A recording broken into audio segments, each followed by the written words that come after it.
ke pemateri yang kedua. Ini salah satu pematerinya adalah guru besar termuda di FSH. Guru besar badannya. Ini isinya daging semua ya? Daging semua, betul. Kakek daging malah. Jadi perlu dicermati nanti materinya karena benar-benar isinya daging semua. Benar daging semua. Kita langsung aja ke Mas Bagas, monggo Mas Bagas. Oke.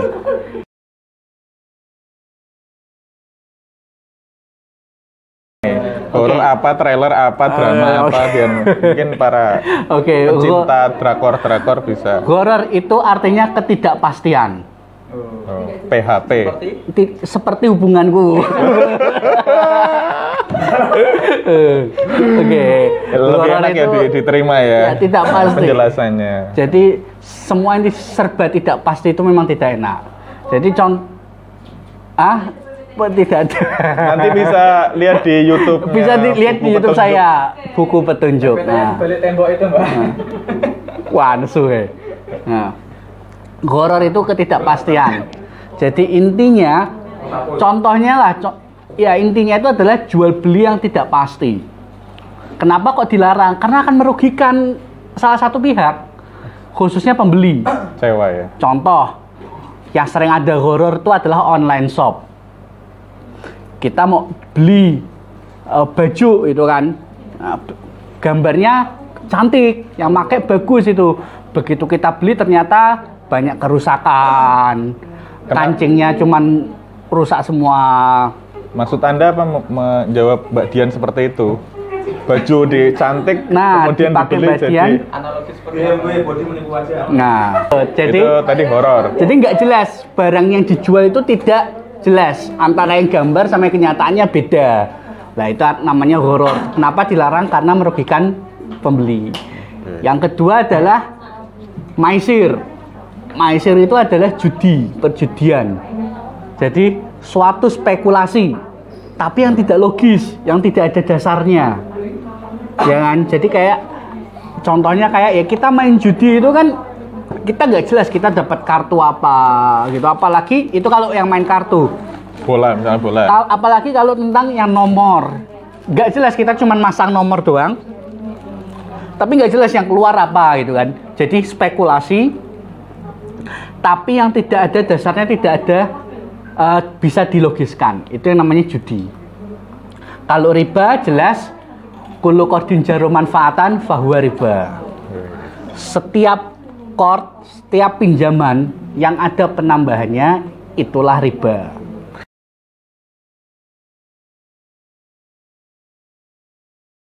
Nah, mungkin banyak bertanya, kalau kita di masyarakat umum kan saham itu judi, gitu kan?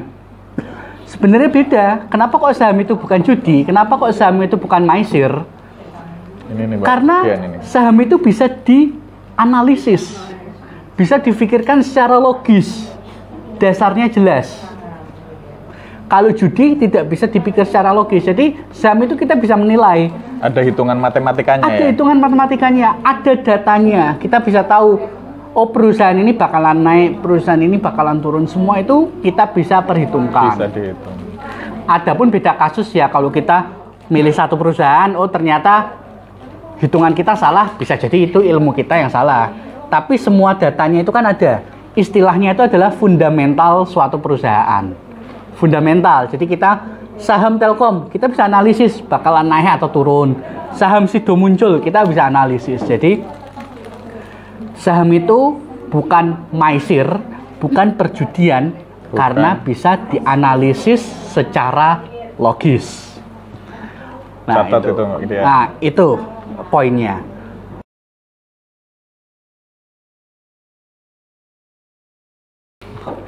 Yaitu caranya adalah yang pertama kita harus membuat istilahnya rekening dana nasabah. Rekening, jadi persis kayak kita mau buat rekening di bank, cuman ini rekening khusus untuk beli saham. Namanya RDN. Namanya RDN. Nah, contohnya apa? Keren. Contohnya apa yang menyediakan RDN itu? Nasabah. Contohnya yang menyediakan RDN itu namanya adalah sekuritas. SKR. Sekarang. SKR BGT sekarang banget. Lanjut. Oke. Agak serius ini Mas Bagas. Agak serius. Kalau serius nanti ngantuk Mas. Nanti bubar juga, udah nanti bubar juga. serius. Broker juga. Iya, lanjut. Boleh tanya nggak? Aduh. Gimana langsung interaktif atau? Oke, boleh deh. Tapi ini tadi belum selesai loh, Mbak. Cara membeli saham. Iya. Oke. Jadi Nanti cara membeli kita membuat RDN. Kita bisa membuat RDN di mana? Di sekuritas. Contoh sekuritas itu apa? BNI Sekuritas. BNI Sekuritas. Mandiri Sekuritas. Mandiri. Sekuritas doang. Oh enggak ya? Iya, BP doang ya. Ya sekuritas nama tambahnya doang sih. Nah, ada. tetap iPod. ada. Indonesia Premier. iPod yang iPod produknya iPhone. ya. Nah, ini Steve nih. Jobs. Nah, jadi setelah kita membuatnya itu online. Jadi pengalaman saya membuat BNI Sekuritas. Itu kita online ngisi data, ngisi upload KTP kita, segala macam, NPWP kita, segala macam. Iya, nanti ada di websitenya di sini. Nanti ada ya, oke. Di deskripsi nanti. Nah, nanti kalau apa penjelasan lebih jelasnya tentang Nanti BNI akan Sekuritas jalan ada di sini, di bawah ini. Nah, intinya kita buat online aja. Kita upload dokumen segala macam online, terus nanti kita dikirim email. Username dan password. Email apa Amel? Kalau Amel dia. Oh iya. Kalau ini email. Oke. Oke, nggak dipedulikan. Thank you sis. Oke. Dikacangin. Kasih telur. Oke, lanjut. Lanjut ya. Jadi intinya jalan yang lurus lah ini. setelah kita dikasih username dan password, kita download aplikasi di Play Store. Namanya Kalau saya BNI Sekuritas namanya Beyonce. Ella. Oh itu Rehana. Hello. Oke. Beyonce. Ya biar lebih mudah diingat kan nama-nama. Hello kan Beyonce. Hello penyanyi band. Setelah kita dapat username password, kita masukkan di aplikasi tersebut sudah. Kita bisa menjual dan membeli saham. Berarti membeli dulu dong. Membeli dulu ya betul. Kita bisa membeli, lalu suatu hari ingin menjual, Baru dijual. Jadi jangan salah kalian menjual dulu karena kalian belum punya. Kita belum punya, kita kulaan dulu. Jadi beli dulu sebelum menjual. Iya ya, saham ya. Ilmu qobla amal. Kalau ilmu Membeli qobla amal. sebelum menjual. Iya. Kalau nggak beli kita bisa jual apa? Nah, itu mudah. That's right. That's right. Al ilmu Qobla amal. Membeli sebelum menjual. Iya. Itu sangat Oke, filosofis ya, itu lanjut. aja. Langsung aja deh. Ada pertanyaan? Kalau nggak ada pertanyaan berarti nggak menarik. Kita tutup aja. Thank you banget.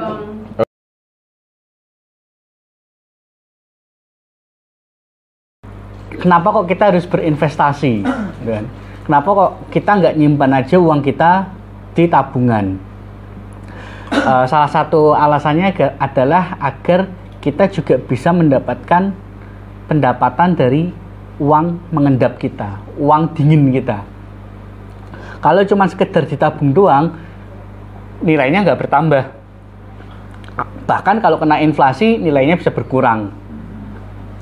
Nah, mumpung kita masih muda, maka kita harus segera atau lebih baik untuk memulai investasi. Karena investasi itu semakin lama jangka waktu yang dilakukan akan semakin besar pula return yang akan kita dapatkan. Nah, macam-macam investasi itu ada banyak. Ada yang high risk, high return, yaitu contohnya adalah saham. Resikonya besar tapi returnnya juga bisa besar, contohnya saham. Kalau mau yang lebih aman, yaitu adalah reksadana. Reksadana itu sama aja dengan kita beli saham, tapi kita dibantu oleh namanya manajer investasi. Jadi kita cuma ngasih duit doang ke manajer investasi, lalu manajer investasilah yang akan memilihkan mau beli saham yang mana, mau menjual saham yang mana. Yang memainkan adalah manajer investasi. Kita cuma dikasih persenan. Setahun berapa, biasanya di awal sudah dikasih tahu tuh. Nah, berapa. Lalu ada juga yang dinamakan sukuk. Nah, itu biasanya sekarang ini lagi dijual juga sukuk. Intinya itu sukuk itu kita membeli sukuk negara, lalu nanti negara akan menjanjikan pengembalian dengan persenan tertentu. Jadi sama aja seperti reksadana, cuman perbedaannya hanya di jumlah besaran persenannya saja. Sebenarnya investasi bisa apapun, nggak harus yang di pasar modal. Seperti tadi emas juga bisa jadi investasi, tanah juga bisa menjadi investasi, bahkan barang-barang mungkin Pak Ikrom punya hewan ternak, kambing, sapi juga bisa jadi investasi. Bahkan Mas Izun, ilmu pun juga bisa jadi investasi masa depan. Baik, mungkin itu sedikit closing statement tentang investasi dan pasar modal syariah.